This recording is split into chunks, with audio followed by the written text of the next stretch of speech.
It is the golden age of Greece, a unique window of time that gives birth to Western ideals of beauty, science, art, and a radical new form of government: democracy.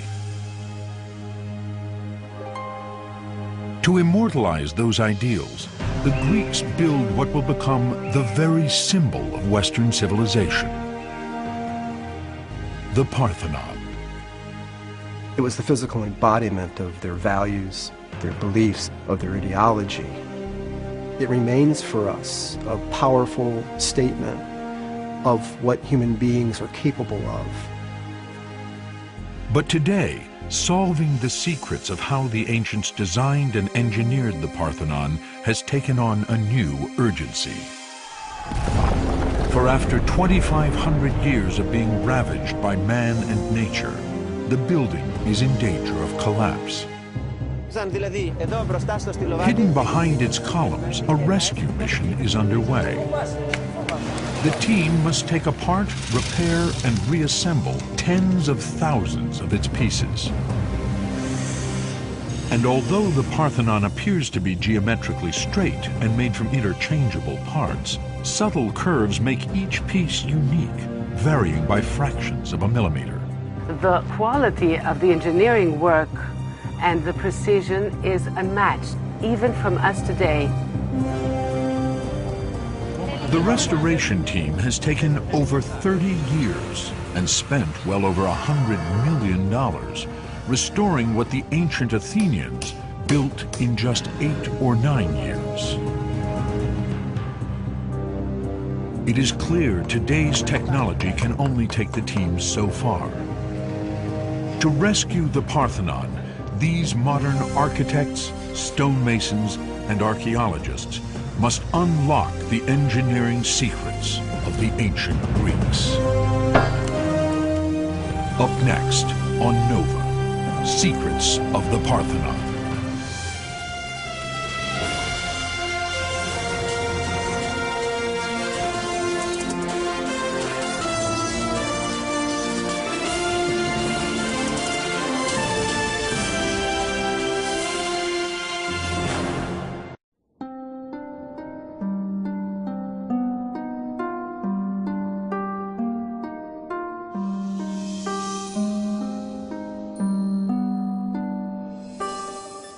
Peering over the rooftops of modern Athens,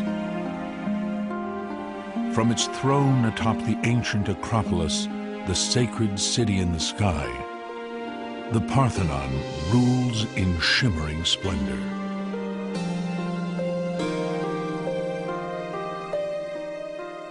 Even in its present form, a stark marble ruin, the Parthenon is revered as an icon of Western civilization. Its shapely, muscular columns, crowned with majestic capitals, are the very symbol of the classical world. Its height and width define perfect proportions. Its original sculptures have been looted and lusted after for their beauty. And if imitation is the sincerest form of flattery, the Parthenon reigns as the most copied building in the world.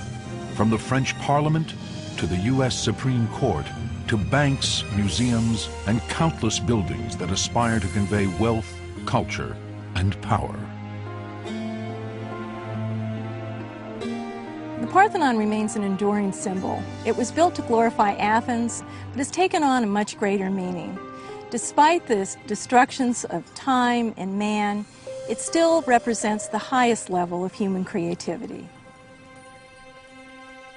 But as magnificent as the Parthenon is today, it is a shadow of its former self. 2,500 years ago, the Parthenon was built as the crowning achievement of classical Greece. It towered on the Acropolis, at the center of a complex of temples and altars, vividly painted and adorned with statues of mortal and immortal greats. The most prominent sculpture stood inside, A 40-foot-high gold and ivory statue of Athena Parthenos, the patron goddess of Athens.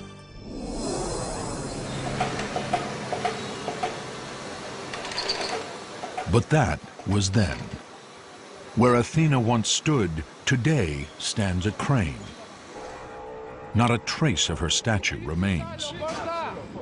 Now her holy precinct is a construction site. For much of her temple lies in tens of thousands of pieces, some scattered around the Acropolis, some around the world, and some lost forever. What does remain standing is in danger of collapse. Now, a rescue mission, the Acropolis Restoration Project, is trying to save it. The team, guided by the meticulous investigations of Manolis Kouris, has set the bar high, salvaging whatever ancient marble blocks remain in order to create the most faithful restoration. The cost to date is easily over $100 million. We keep as much as possible of the original material, and we do not damage the ascent material. The theory is that we preserve all the original pieces, and we add only a few marble in order to fit them to the general construction. This capital, once atop a column, typifies the struggle they face. It is in 6 pieces, with many fragments still missing. First, master marble masons need to puzzle together what pieces they can find, then meticulously recreate what is missing. The block itself weighs 10 tons. It will need to be hoisted to the top of a column consisting of 11 drums, of which many are also fragmented. Together, the drums and capital may have to support up to 100 tons of surviving marble beams and sculpture. But before they can hoist the capital into place, the team must solve a more perplexing problem.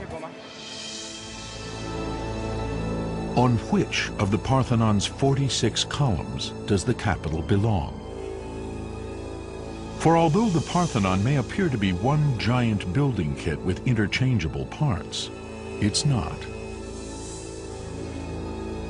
The building, celebrated as a symbol of beauty and perfect proportions, hides an ancient secret.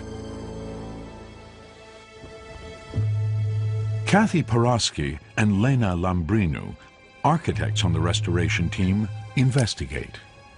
You think that all the blocks are square in this building, but in fact, if you check it with a set square, you can see that we don't have a right angle here.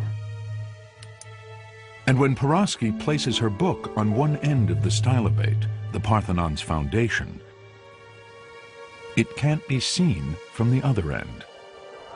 This is because there is a curve in the middle of the lines and the stylobate, about 6 3/4 centimeters high.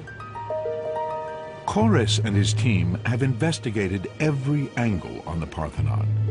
And although the building looks straight, they've discovered there's barely a straight line on it. These curves are no accident. They start with the foundation, or stylobate.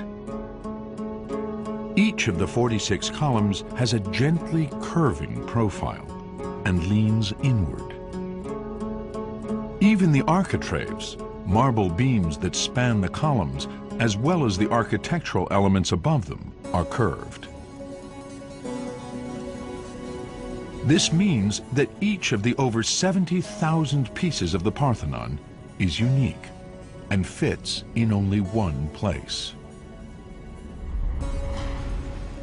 And the difficulty of fitting the pieces back together is compounded by the Parthenon's history.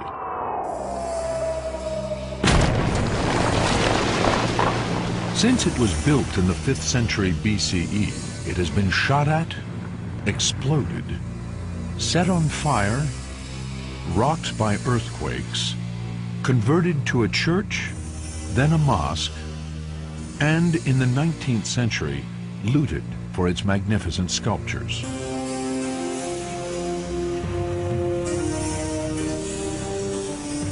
To make matters worse, at the beginning of the 20th century, the Parthenon was subjected to catastrophic restorations. More recent damage was done in the 1900s by the restoration team putting in these iron clamps. They rusted and expanded, cracking and destroying the marble. In addition, the early restorers put column drums and whole blocks back in the wrong place.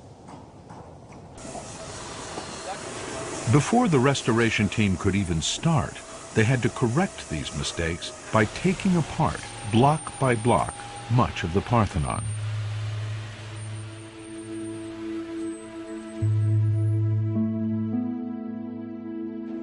Paraski took on the Herculean task of working out the original positions of 700 scattered blocks from the long inner walls of the temple. Although the blocks seemed the same, each block is different. Each one has its own individual, unperceivable information, the cuttings, the heights, and we're talking about differences of 1/10 of a millimeter here. That's about the thickness of a hair. The team turned to modern technology to assist them. Each stone, like everywhere on the Acropolis, was ID'd and entered into the computer system.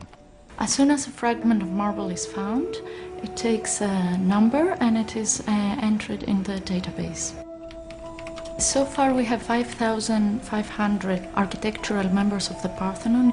All with detailed descriptions of height, width, slope, corrosion, cracking, stain marks, even graffiti. By mapping these variables, Paraski and the team hoped to reconstruct the two inner walls. We found about 52 criteria we could give maximum to one block of the wall. If you measure all the constructive elements, you have about 52 criteria. So we thought, let's try to put it on a computer program, to press the button and to see if we have a result. But the puzzle proved too complex. Mathematically it was working, but we didn't have any result. In the end, to put her wall back together, Paraski had to draw each stone onto a card, and with the help of detailed measurements, shuffle them around. So the final decision was made by eye. It took 5 years to identify the position of around 500 of the pieces. It's been over 30 years since the restoration began. The Parthenon is a 20,000-ton, 70,000-piece, three-dimensional jigsaw puzzle. And worse, it's a puzzle that doesn't include instructions. No one has found anything resembling architectural plans. Where are they written, these things? Where are they writing? Do they have so many papers? We have computers, we have everything. How they are doing and how they communicate, and we're going so quickly in 8 years. I cannot understand, I cannot imagine. How did the ancient Athenians build the Parthenon with such precision in less than 9 years? And why with these subtle curves and few right angles? How can the modern restorers faithfully repair and reassemble these pieces before air pollution and even earthquakes inflict further damage? To save this masterpiece of Western civilization for the future, Kouros and his team of architects, engineers, and marble masons will have to unlock the secrets of the past.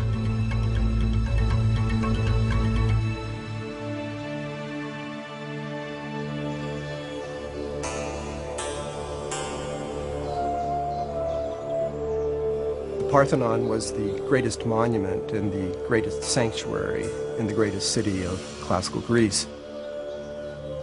It was the central repository of the Athenians' lofty conception of themselves and the physical marble embodiment of their values, their beliefs, their myths, their ideologies. It was as much a temple to Athens and the Athenians as it is to their patron goddess, Athena Parthenos. But just 30 years before it was built, Athens lay in ruins. A victim of Emperor Xerxes, leader of Greece's traditional enemy, Persia. The Athenians rallied the rest of the Greek city-states, and with a series of heroic military victories,